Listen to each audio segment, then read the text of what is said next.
मुंबईतल्या मंत्रालयासोबतच marine ड्राईव्हच्या air India बिल्डिंगमधूनही येत्या काही दिवसांपासून आता राज्याचा प्रशासकीय कारभार पाहिला जाणार आहे। राज्य शासनानं तब्बल 1601 कोटी रुपये मोजून एअर इंडियाची ही इमारत विकत घेतली होती आणि ती इमारत 23 मजली असून सर्वात वरच्या मजल्यावर मुख्यमंत्री कार्यालयाचं काम सुरू आहे।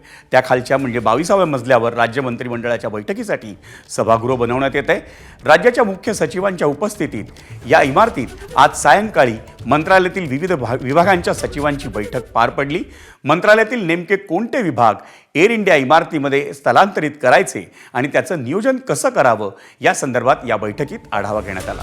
या इमारतीची नवी वैशिष्ट्ये जाणून घेऊयात आमचा प्रतिनिधी राजू सोनावळेकडून।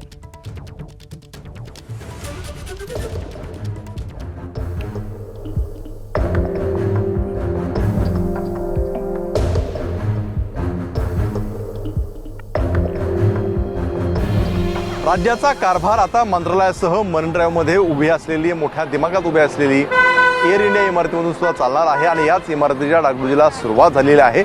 विशेष म्हणजे 23 मजली इमारतीच्या सगळ्या टॉपच्या फ्लोअरवरती मुख्यमंत्र्यांचं कार्यालय असेल आणि 22व्या मजल्यावरती मंत्रिमंडळाच्या बैठकीसाठी हॉल बनवण्याचं काम सुरू झालेलं पाहायला मिळतोय। पाहतो आपण ही टोलेजंग अशी ही समुद्रकिनारे असलेली आलिशान इमारत आहे। केंद्र सरकारकडनं राज्य सरकारने ही इमारत घेतल्यानंतर आपण पाहतोय या ठिकाणी इतर विभाग जे आहे ते सुरू होणार आहे। जवळपास 1601 कोटी रुपयाला ही इमारत जी आहे ती खरेदी केलेली होती आणि त्यानंतर आपण पाहतोय की ही 23 मजली आलिशान इमारतीमध्ये आता डागडुजीला सुरुवात झालेली आहे।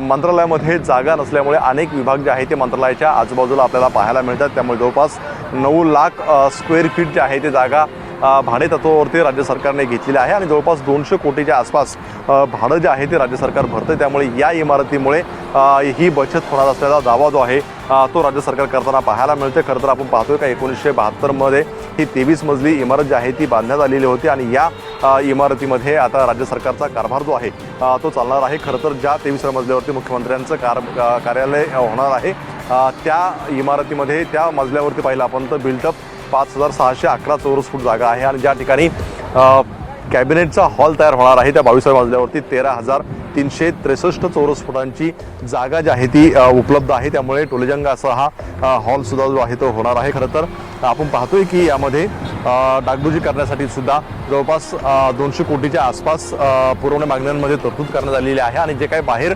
विभाग आहे त्यामध्ये आपण पाहतोय की आरोग्य भवन असेल, त्याचप्रमाणे वैद्यकीय शिक्षण असेल, पाणी पुरवठा असेल, सगळी कार्यालय जे आहे ते या इमारतीमध्ये येणार आहे। त्यामुळे काही दिवसामध्ये आपल्याला मंत्रालयाच्या सोबतच एअर इंडियाच्या इमारतीमधून राज्याचा गाडा हाकताना पाहायला मिळणार आहे। कॅमेरामन मनोज सरासुरने एबीपी माझा, मुंबई।